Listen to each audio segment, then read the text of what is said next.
Subscribe कीजिए government employees news channel को और बेल आइकन को दबाइए हर खबर सबसे पहले देखने के लिए। दोस्तों आज इस वीडियो में आपको जानकारी दी जाएगी सरकारी कर्मचारियों को मिलने वाली विभिन्न प्रकार की पेंशन के बारे में और एक सरकारी कर्मचारी को समय पर पेंशन शुरू करवाने के लिए क्या क्या काम करना चाहिए, इसकी पूरी जानकारी आपको आज इस वीडियो में दी जाएगी। वीडियो पूरा देखें, जानकारी आपको पसंद आएगी। वीडियो को लाइक शेयर कमेंट जरूर करें। दोस्तों सबसे पहले यहाँ पर एक सरकारी कर्मचारी को मिलने वाली विभिन्न प्रकार की पेंशनों के बारे में यहाँ पर चर्चा कर लेते हैं। तो यहाँ पर CCS पेंशन रूल्स 1972 के अंतर्गत एक सरकारी कर्मचारी को 6 प्रकार की पेंशन में से किसी एक प्रकार की पेंशन उसे यहाँ पर दी जाती है, यानी कि ओवरऑल 6 प्रकार की पेंशन होती हैं और उसमें सरकारी कर्मचारी को उसकी कैटेगरी के हिसाब से पेंशन का भुगतान किया जाता है। तो इसमें यहाँ पर रहता है सुपर एन्यूएशन पेंशन, यानी कि एक सरकारी कर्मचारी यदि पूरी सर्विस करने के बाद में नौकरी से रिटायर होता है तो उसे यहाँ पर सुपर एन्यूएशन पेंशन दी जाती है। उसके बाद में आता है यहाँ पर रिटायरिंग पेंशन, यानी कि यदि कोई सरकारी कर्मचारी बीच में नौकरी छोड़ देता है या फिर उसे रिटायरमेंट दे दिया जाता है तो उसे रिटायरिंग पेंशन दी जाती है। फिर यहाँ पर दिया जाता है इनवैलिड पेंशन, यानी कि किसी सरकारी कर्मचारी को किसी दूसरी वजह से, मान लो कि वो शारीरिक रूप से विकलांग है या फिर वो विकलांग हो गया है और उस कंडीशन में उसे नौकरी से निकाल दिया जाता है, फिर वो नौकरी छोड़ देते हैं तो उस कंडीशन में उन्हें इनवैलिड पेंशन का भुगतान किया जाता है। उसके बाद में यहाँ पर रहता है कि कंपनसेशन पेंशन, जो कि किसी सरकारी कर्मचारी को तब दी जाती है जब एक सरकारी कर्मचारी को या तो सस्पेंड कर दिया जाता है या फिर उसे किसी वजह से नौकरी से निकाल दिया जाता है या फिर टर्मिनेट कर दिया जाता है। उस कंडीशन में सरकारी कर्मचारी को कंपनसेशन पेंशन दी जाती है। फिर यहाँ पर रहेगा कि कंपलसरी रिटायरमेंट पेंशन और कंपेशनेट अलाउंस, यदि किसी सरकारी कर्मचारी को CCS रूल 48 और 56G के तहत यदि रिटायरमेंट दे दिया जाता है तो उस सरकारी कर्मचारी को कंपलसरी रिटायरमेंट पेंशन का भुगतान किया जाता है। फिर यहाँ पर लास्ट एक आता है पेंशन और एब्जॉर्प्शन टू PSU और ऑटोनोमस बॉडीज, यानी किसी सरकारी कर्मचारी को किसी PSUज में और ऑटोनोमस बॉडीज में एब्जॉर्व कर लिया जाता है तो उस कर्मचारी को मिलने वाली पेंशन का नाम यहाँ पर हो जाता है पेंशन ऑन एब्जॉर्प्शन।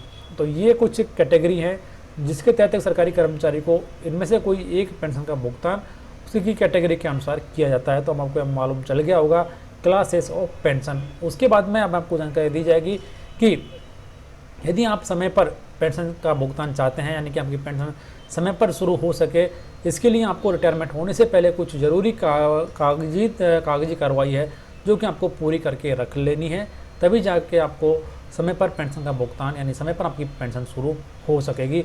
तो इसमें सबसे पहले यहाँ पर आता है कि during the service retiree is required to ensure, यानी कि जब भी आप सर्विस में हैं तब ये सारे काम आपको कर लेने हैं। तो सबसे पहले इसमें आपकी जो भी फैमिली डिटेल्स हैं वो अप टू डेट हैं, यानी रिटायरमेंट से पहले यदि आपको कोई चेंजेज करने हैं तो वो आप रिटायरमेंट होने से पहले ही कर लें। उसके बाद में यहाँ पर जो भी नॉमिनेशन आपके हैं वो आपने अपडेट कर दिए हैं, इस बात का आप जरूर ध्यान रखें। फैमिली जो डिटेल्स है वो पूरी तरीके से आप दे दें। उसके बाद में जो भी नॉमिनेशन है, फैमिली पेंशन का नॉमिनेशन है या फिर आपका जो भी इंश्योरेंस स्कीम है उसका नॉमिनेशन है, वो सारे नॉमिनेशन आप रिटायर होने से पहले अपडेट कर दें। उसके बाद में जब आपका जो हेड ऑफ द ऑफिस है या फिर आपका जो DDO है उसके द्वारा आपका जो सर्विस रिकॉर्ड है वो वेरीफाई कर दिया गया है, वो सर्टिफिकेट यानी आपकी सर्विस है वो वेरीफाई हो चुकी है। और यदि कोई गैप है आपकी सर्विस में तो उसे रेगुलराइज कर दिया गया है। किसी भी कैटेगरी की लीव लगाकर यानी किसी भी तरीके का सर्विस में गैप है तो उसे यानी उसके संबंध में एक्शन ले लिया गया है संबंधित अधिकारी के द्वारा। तो इस बात का आप जरूर ध्यान रखें। फिर यहाँ पर एक है कि you are entitled to certificate of qualifying service on completing 18 years of service and 5 years before retirement. This period is not to be open for assessment, यानी कि अब जब भी आप 18 साल की नौकरी पूरी कर चुके हैं तो आपको वहाँ पर एक सर्टिफिकेट दिया जाता है कि आपने सेटिस्फैक्ट्री 18 साल की नौकरी पूरी कर ली है। और उसके बाद में जब आपके रिटायरमेंट में 5 साल बचते हैं उस समय भी आपको एक सर्टिफिकेट दिया जाता है कि आपने अब तक की जो सर्विस है वो सेटिस्फैक्ट्री कंप्लीट कर ली है। तो ये सर्टिफिकेट आप जरूर प्राप्त करें। यदि आपको प्राप्त नहीं हुआ है तो रिटायरमेंट होने से पहले ये सारे सर्टिफिकेट आप प्राप्त कर लें। और उसके बाद में जो भी आपका लीव रिकॉर्ड है वो अपडेट किया हुआ हो, यानी कि किसी भी तरीके का कोई लीव गैप नहीं हो और आपका लीव अकाउंट पूरी तरीके से अपडेट होना चाहिए। यदि ये सारा काम आपने रिटायरमेंट होने से पहले कर लिया है तो आपकी पेंशन शुरू होने में किसी भी तरीके की दिक्कत नहीं होगी और आपको समय पर आपकी पहली पेंशन का भुगतान कर दिया जाएगा। दोस्तों ये कुछ बेहद महत्वपूर्ण जानकारी, यदि इन सब का आप ध्यान रखते हैं तो आपको समय पर आपकी पेंशन का भुगतान कर दिया जाएगा। तो फिलहाल इस वीडियो में इतना ही। उम्मीद करता जानकारी आपको जरूर पसंद आई होगी, आपके फायदे की रही होगी। तो प्लीज़ वीडियो को लाइक करें। कोई डाउट हो तो इस वीडियो कमेंट बॉक्स में आपका डाउट जरूर लिखें, और ऐसी ही यूजफुल और फायदेमंद वीडियो देखने के लिए आप हमारे चैनल को सब्सक्राइब और बेल आइकन को जरूर प्रेस करें, जिससे हर एक नई वीडियो का नोटिफिकेशन आपको मिल जाएगा और आप वीडियो देख पाएंगे। धन्यवाद।